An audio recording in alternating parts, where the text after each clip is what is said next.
Hi ಸ್ನೇಹಿತರೆ, welcome to Masala Safari YouTube channel. ಇವತ್ತು ನಾನು ನಿಮಗೆ ಕೂದಲು ಕಪ್ಪಾಗಿ ದಟ್ಟವಾಗಿ ಬೆಳಿಬೇಕಂದ್ರೆ ಯಾವ ರೀತಿಯಾಗಿ ಮನೆಯಲ್ಲೇ ಹೇರ್ ಆಯಿಲನ್ನು ಮಾಡೋದಂತ ಹೇಳಿಕೊಡ್ತಾ ಇದ್ದೇನೆ. ಮೊದಲಿಗೆ ಯಾರೆಲ್ಲ ನನ್ನ ಚಾನಲನ್ನು ಫಸ್ಟ್ ಟೈಮ್ ನೋಡ್ತಿದ್ದೀರಾ, ಪ್ಲೀಸ್ ನನ್ನ ಚಾನಲನ್ನು ಸಬ್ಸ್ಕ್ರೈಬ್ ಮಾಡ್ಕೊಳ್ಳಿ. ಬನ್ನಿ ಹಾಗಾದರೆ ಏನೆಲ್ಲ ಇಂಗ್ರೀಡಿಯೆಂಟ್ಸ್ ಬೇಕಂತ ನೋಡೋಣ. ಮೊದಲಿಗೆ ನಾನಿಲ್ಲಿ ಕೋಕೋನಟ್ ಆಯಿಲ್ ತಗೊಂಡಿದ್ದೇನೆ. ಆಮೇಲೆ ಒಂದು ದೊಡ್ಡ ಆನಿಯನನ್ನು ಕಟ್ ಮಾಡಿ ಇಟ್ಕೊಂಡಿದ್ದೇನೆ. ಆಮೇಲೆ 2 ಸ್ಪೂನ್ ಮೆಂತೆ, ಆಮೇಲೆ 1 ಕಪ್ ಕರಿಬೇವನ್ನು ತಗೊಂಡಿದ್ದೇನೆ ನೋಡಿ.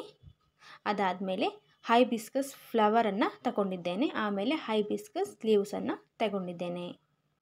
ಮೊದಲಿಗೆ ನಾನಿಲ್ಲಿ ಫ್ಲವರನ್ನು ಹೀಗೆ ಬಿಡಿಸಿಕೊಂಡು ಇಟ್ಕೊಳ್ತಾ ಇದ್ದೇನೆ. ಇವಾಗ ಇದು ಬಿಡಿಸಿದ್ದಾಗಿದೆ. ಇದನ್ನು ಇವಾಗ ಸೈಡಲ್ಲಿ ಇಟ್ಕೊಳ್ತಾ ಇದ್ದೀನಿ. ನೆಕ್ಸ್ಟ್ ನಾನಿಲ್ಲಿ ಒಲೆ ಮೇಲೆ ಒಂದು ಪಾತ್ರೆ ಇಟ್ಕೊಂಡಿದ್ದೀನಿ. ಇವಾಗ ಇದಕ್ಕೆ ಕೋಕೋನಟ್ ಆಯಿಲನ್ನು ಹಾಕ್ಕೊಳ್ತಾ ಇದ್ದೀನಿ. ಎಣ್ಣೆ ಸ್ವಲ್ಪ ಬಿಸಿ ಆದಮೇಲೆ ಇದಕ್ಕೆ ಮೆಂತೆಯನ್ನು ಹಾಕ್ಕೊಳ್ತಿದ್ದೀನಿ. ನೆಕ್ಸ್ಟ್ ಇದಕ್ಕೆ ಆನಿಯನನ್ನು ಹಾಕ್ಕೊಳ್ತಿದ್ದೀನಿ. ಆನಿಯನ್ ಹಾಕಿ ಆದಮೇಲೆ ಕರಿ ಲೀವ್ಸನ್ನು ಹಾಕ್ಕೊಳ್ತಾ ಇದ್ದೀನಿ. ಆಮೇಲೆ ಹೈಬಿಸ್ಕಸ್ ಲೀವ್ಸನ್ನು ಹಾಕ್ಕೊಳ್ತಾ ಇದ್ದೀನಿ.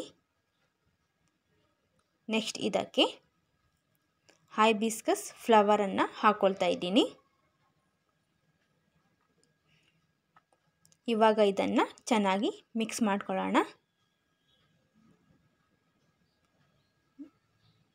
ಎಣ್ಣೆ ಕಾಯಿಸುವಾಗ ಯಾವತ್ತೂ ಗ್ಯಾಸನ್ನು ಮೀಡಿಯಮ್ ಫ್ಲೇಮಲ್ಲೇ ಇಟ್ಕೊಳ್ಳಿ.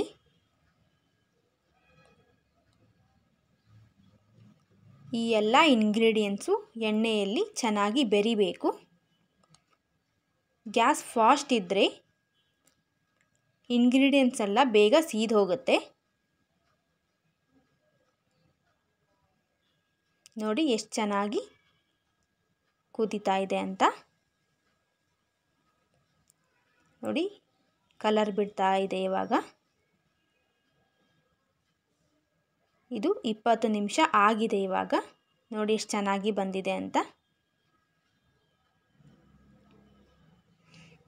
ಇವಾಗ ನಾನು ಗ್ಯಾಸನ್ನು ಆಫ್ ಮಾಡ್ಕೊಳ್ತಾ ಇದ್ದೇನೆ. ಇವಾಗ ಈ ಎಣ್ಣೆ ರೆಡಿಯಾಗಿದೆ. ನೋಡಿ ಎಷ್ಟು ಚೆನ್ನಾಗಿ ಬಂದಿದೆ. ಹೈಬಿಸ್ಕಸ್ ನಿಮ್ಮ ಕೂದಲನ್ನು ಕಪ್ಪಾಗಿಸಲಿಕ್ಕೆ ಹೆಲ್ಪ್ ಮಾಡ್ತಾಯಿದೆ. ಹಾಗೆಯೇ ಆನಿಯನ್ ಮತ್ತು ಕರಿ ಲೀವ್ಸ್ ನಿಮ್ಮ ಕೂದಲನ್ನು ಸ್ಟ್ರಾಂಗ್ ಆಗಿ ಮತ್ತು ಉದ್ದವಾಗಿ ಬೆಳೀಲಿಕ್ಕೆ ಹೆಲ್ಪ್ ಮಾಡ್ತದೆ. ಎಣ್ಣೆ ಸ್ವಲ್ಪ ತಣ್ಣಗಾದ ಮೇಲೆ ಇದನ್ನು ನಾನು ಸೋಸ್ಕೊಳ್ತಾ ಇದ್ದೀನಿ. ನೋಡಿ ಎಷ್ಟು ಚೆನ್ನಾಗಿ ಬಂದಿದೆ ಎಣ್ಣೆ ಅಂತ. ಈ ಹೇರ್ ಆಯಿಲ್ ನಿಮಗೆಲ್ಲ ತುಂಬ ಇಷ್ಟ ಆಗಿದೆ ಅಂದ್ಕೊಂಡಿದ್ದೀನಿ. ನೀವು ಒಮ್ಮೆ ಮನೆಯಲ್ಲಿ ಮಾಡಿ ಟ್ರೈ ಮಾಡಿ ನೋಡಿ. ಮತ್ತು ನನಗೆ ಕಮೆಂಟ್ ಬಾಕ್ಸ್ನಲ್ಲಿ ಕಮೆಂಟ್ ಮಾಡಿ.